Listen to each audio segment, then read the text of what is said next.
So what is going on, guys? It is me after 2 years. I am back and I'm thinking of turning my channel into a Dragon Ball channel. So yeah, I'm gonna do that and I'm not gonna waste any time. So I'm gonna turn this into a Dragon Ball discussion type thing. So I'm gonna talk about the chapter 60 that just released today. I haven't watched anything, I just read it. So here it goes. So as we see, Goku and Moro are fighting, and I really see how strong Moro really is, because Goku is in his Ultra Instinct Omen, which defeated Kefla, so that really tells me how strong Moro really is. And I see that Mirrors is worried about Goku. I can see it in his face. I like a lot of things about this chapter, but I also hate a lot of things. And here we see the finalized sketch of what we saw like a week ago of Goku and Moro like fighting. It was leaked. It was the undone sketch. Then Moro does this key ball thing which looks like one of Frieza's attacks. I don't remember the name, but it's in Dragon Ball FighterZ. He probably uses it in the anime too, but I don't remember. I'm stupid. Then here is one of my favorite parts of this chapter, where Goku kicks Moro in the gut. It looks good, and then Moro grabs him by the feet and does this Hulk Loki thing, and then Goku does a backflip and throws Moro. At first it sounds unoriginal. Broly has already done that, but then what Goku does makes it totally look so cool. And I always see this tension in Mirrors' face while watching this. I do see that he certainly cares about Goku and the Earth.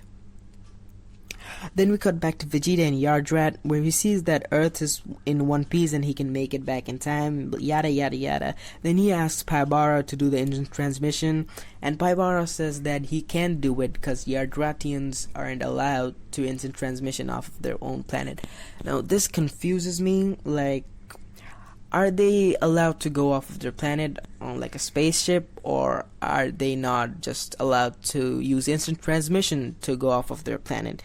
Maybe I'm just confused, or maybe I'm just stupid. Then Goku just gets beat up more, and Mirrors gets more worried, and Whis tells him that they should not interfere, even though he did interfere back in Resurrection F, where he reversed time to bring back the Earth, and he did bring back Earth. That is a big step. He wouldn't do that if he didn't care about the Z Fighters. Well, he did it for the food, but is he more responsible now? Does he not care about the food anymore? I don't get it. And Beerus is not interfering. Now, this is really interesting to me. Like, people are saying that Beerus is doing his job, but it's just my theory. Maybe I'm just stupid. Then again, I'll say it again. Maybe I'm just stupid. I feel like Beerus is kind of scared to lose to Moro. It's just my opinion. It's just my theory. I feel like Beerus is like scared to lose to Moro. That's why he won't do anything. That's just my theory. Then Moro wrecks Goku so hard that he loses Omen.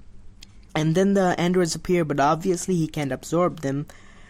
But Moro is still overpowering them because he has absorbed literal planets. He has absorbed the whole. He has absorbed the whole life force of the planets. So the androids can't overpower him. Then we cut back to Vegeta, and Vegeta tries the instant transmission and ends up in a trash bin, or like in a water bin or something. I don't know. I didn't pay attention to that.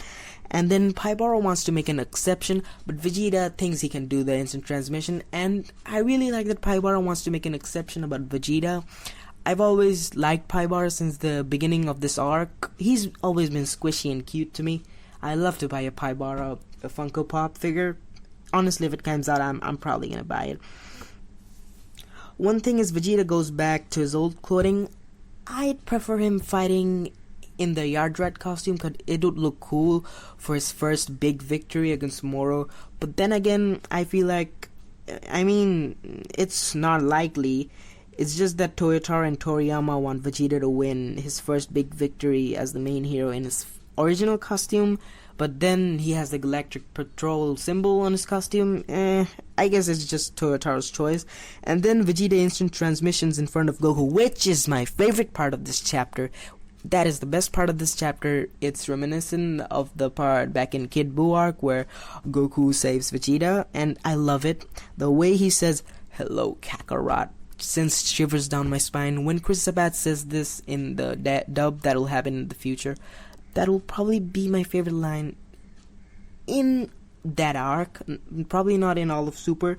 And then how Vegeta says, "I've heard you're looking to fight someone strong."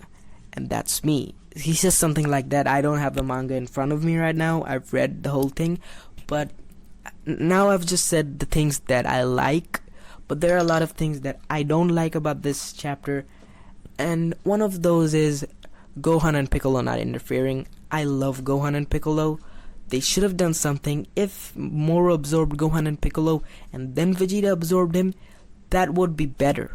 I love that more. If Vegeta defeated Moro being absorbed Gohan and Piccolo, I really wanted him to absorb Gohan and Piccolo. I mean, I didn't want Gohan and Piccolo to get wrecked. I just wanted them to interfere, because I know I shouldn't make this comparison, but back in the beginning of Dragon Ball Z, when Raditz was beating Goku, Gohan interfered then, and he was just a kid.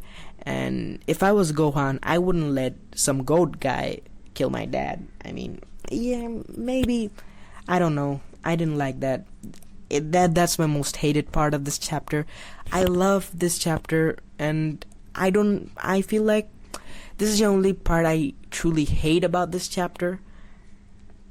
And in the future, Vegeta is probably gonna win, and he is gonna win. I hope he wins, because Vegeta is my favorite character in all of Dragon Ball, Dragon Ball Z, Dragon Ball GT, all of Dragon Ball. I love Vegeta, and I hope he wins, and he is gonna win. What am I saying? I'm going crazy. I'm really hyped about the next chapter. That's just it. And Vegeta says he's gonna do a new technique. We haven't seen any of his new techniques, I guess, but if he turns into a giant, like an Namekian or something, I guess that would be cool, but he's not probably gonna do something that ridiculous, and I hope it's not another transformation. And another thing to note, when he goes in his Super Saiyan Blue Royal form, or the Super Saiyan Blue Evolution in the anime, Piccolo and Gohan don't sense anything different, so he's probably different, but not in, like, Super Saiyan 4, Super Saiyan 3 different. Like, his power level hasn't increased, but he's learned something new, like something cool, something different, something that's hasn't happened in Dragon Ball in a while. And honestly, that's a good change. I love to see that, and I'm really waiting for the Dragon Ball Super anime to come out. It's probably not gonna come out this year, but we're probably gonna have another movie and then Dragon Ball Super come out, I've heard. So this chapter was amazing. I've loved it, and I'm gonna make a predictions video for the chapter 61, but that's not for today. And thank you for watching. If you enjoyed, subscribe. I promise I will make more Dragon Ball content. I will not go away this time. I love Dragon Ball, and I'll try to make some Dragon Ball Fighters videos too, because I love Dragon Ball Fighters.